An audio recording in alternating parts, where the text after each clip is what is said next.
One of our viewers once asked us, how is traveling different for you at 75 years of age versus at 65? First, I should repose that question a little bit since Tanya is already 65 now. So, how have our traveling styles changed over the last 20 years might be a better way to do it. We find that regardless of the 10-year age difference between us, our styles have changed or not pretty much the same as with each other. Today, we're going to talk about how Tanya and I perceive the differences in our traveling styles and habits as we've aged over the last several years. And what we'd like to do is have you think about your own travel styles and habits and how they have changed as you've gotten older, and figure out for yourself what's the best path forward for you. Do you travel differently than you did 10 or 15 years ago? Regardless of age, you can adjust your travel style. And how do you do that to keep traveling longer and better? First of all, both of us have been very fortunate to have enjoyed good health. We know that may inevitably change, but with the exception of occasional breaks and sprains, neither of us have any mobility problems or any other health issues that might slow us down. We're both in reasonable weight range, and we keep up a healthy diet and exercise regimen, at least most of the time. So let's look at some things that may be different for us now than before. How old do we think we are? In our minds, we still think we are at least 20 or 30 years younger than we really are, and that consequently, we have the same energy level. The Atlantic published an article earlier this year by Jennifer Senior titled "The Puzzling Gap Between How Old You Are and How Old You Think You Are."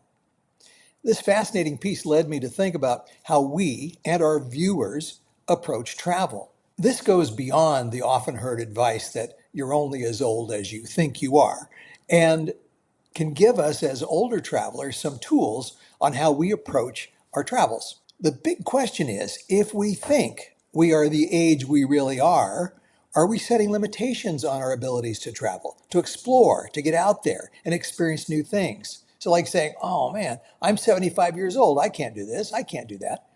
Well, the article points out that when asked how old they think they are, many people will immediately give a number that is much younger than their actual age. For example, we may know that our chronological age is, say, 76. But when asked how old we think we are, we may immediately answer something like 45. Now, is this a form of denial, or is it blind optimism? Or is it just simply delusional? And if we really think we're younger than we are, that is, our mental age is younger than our chronological, then are we set to engage in travel opportunities that would typically be suited for people 20 or 30 years younger than us chronologically? I think that Tanya and I continue to think we are 20 or 30 years younger than we really are. So, in terms of our travel planning, we often behave as we always have, and therefore we have not changed. The stark reality comes when we realize that we do not have the same level of energy. Although it hasn't changed a lot, we do find that we don't have the exact same amount of energy while traveling that we once had. We've found that after 5 or 6 hours of activity, we really enjoy an hour nap. So instead of scheduling 3 or 4 different activities in a day when we're traveling, we now concentrate on 1 or maybe 2, and then rest and reflect on what we've experienced. For example, touring 1 museum a day is plenty, or wandering through 1 park or shopping area each day is enough. Actually, no shopping days for me would be plenty enough, but we travel as a pair. Also, when we're transferring between destinations, that is a travel day with nothing else scheduled. So whatever time is left in the day when we get to our destination, that's used for recharging for the next days ahead. So has our choice of destinations changed? The short answer to this is not really. Between us, we've been to over 120 countries over the course of over half a century, and we're still excited whenever we visit a new place. What has changed, however, is that we are a bit more cognizant of what the weather conditions are in the destinations we visit. Whereas before, we really didn't think too much about how hot or cold it was where we were going, we now consider just how much fun it will be to visit a place that's continually below freezing or unbearably hot and humid. Not that we wouldn't still go to those places, we just pay more attention to it. Egypt in the summer? Nope. The Arctic in the winter? Maybe. On the other hand, we're not against the idea of going somewhere uncomfortable if we otherwise see value in the experience. Accommodations. This is an area that we've probably changed the most as we've gotten older. We used to enjoy staying in little family-run two-star hotels, especially in Europe. We embraced the Rick Steves model of being in places where we could get a better flavor of a destination and presumably help local innkeepers survive in the face of the ever increasing growth of impersonal hotel chains. But now we like the predictability, the cleanliness, the comfort, and the service that most hotel chains provide. The hospitality industry has changed, and the variety of choices hotel groups like IHG, Marriott, Hyatt, Accor, for example, provide are more to our liking. Plus, we like the idea of these loyalty programs that these groups have that give us discounts and occasional free nights. Of course, in smaller cities that may not have any of these chains, we still look for that charming little pension if no hotel group is available. And speaking of hotels, like so many others, we have drifted away from staying in Airbnbs. We've stayed in some amazing Airbnbs over the years and some not so good, but we've gradually found that their cost is no longer competitive with hotels. Plus, the overall quality of our Airbnb stays has dropped. They're not as flexible with cancellation policies as hotels are. There's no loyalty program, and we're tired of having to deal with cheap kitchen utensils, uncomfortable beds, and furniture, and taking out the garbage. Now, maybe we'll go back to Airbnbs in the future, but present and immediate future, not now. Food and drink. A really big change we've noticed as we've gotten older is that we simply do not eat and drink as much as we used to. We now usually only eat 2 meals a day instead of 3, and those meals tend to be smaller and simpler. We never did eat in fancy restaurants when we traveled, except for special occasions, and that's the same as now. It's just that we don't eat as much. And as far as wine and beer go, that amount has also gone way down. So that's a positive change from 10 or 20 years ago. May not be as much fun, but we know for our health it's positive. Do you find those changes in food and drink habits have also changed for you as you've gotten older? I'd really be interested in finding out. Spending habits. Our travel spending has increased over the years, but not a lot. Now, part of the increase, of course, is due to inflation. Part of it's due to our desire to stay in nicer accommodations, and part is that the few cruises we take each year have gotten longer and more expensive.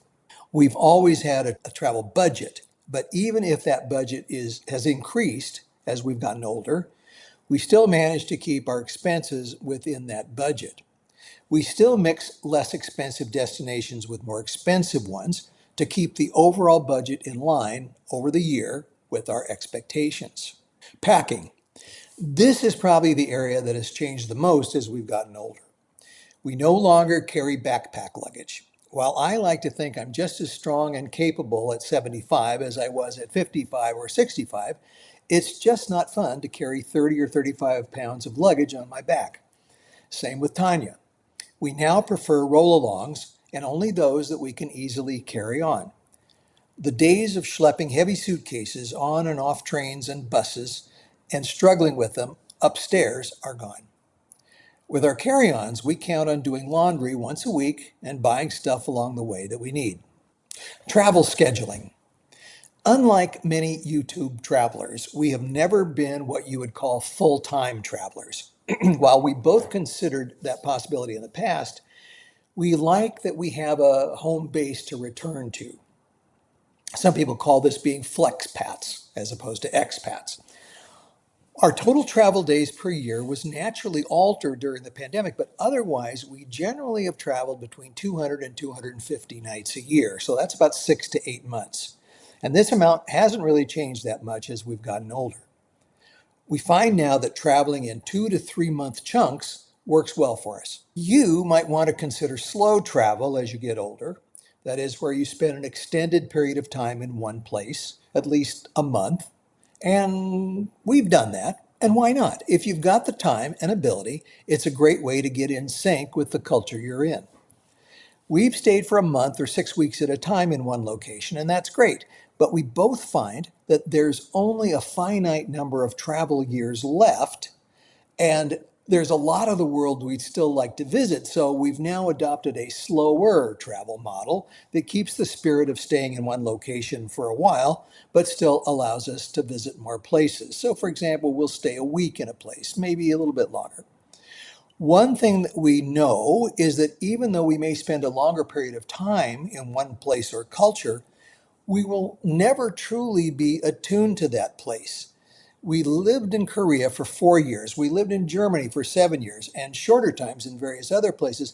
And we found that regardless of how long you are in a place, you will always be a foreigner. And that's not a bad thing. Your role is to be open, curious, friendly, and respectful. Take in as much as you can and give back as much as you can in terms of friendliness and openness. But never think that you will somehow become really part of the community. It's just not going to happen. But it's okay. Cruises. Although Tanya and I have taken cruises over 30 years, we've never looked at them as a form of travel. Although, of course, they are. When we were in our 30s and 40s, we looked at cruising as something we probably wouldn't do a lot until we were in our 80s. It was something we thought that only old people did when they couldn't really travel anymore. Well, that whole idea has kind of gone out the window as the types of cruises have changed and destinations have opened. And although we're not in our 80s yet, the time may come when cruising may become more important for us and pick up a bigger portion of our travel year. But for now, we still look at cruising as a great way to visit some destinations we might not have otherwise or may be difficult to reach except by ship, but not as an end in itself. So, how do you see your future travel self? Do you see cruising as a viable alternative to land only travel when you're 75 or older? And one of the last items I want to talk about is the sense of adventure or bucket list. Has that changed? Is your sense of adventure different in your 60s, 70s, and 80s? Or maybe the actual kinds of adventures, have they changed? Well, we find that maybe those kinds of adventures have changed, but not the sense of adventure. So, for example, I've never had a keen desire to bungee jump or skydive, regardless of how old I am. But I still dream of walking the Camino de Santiago.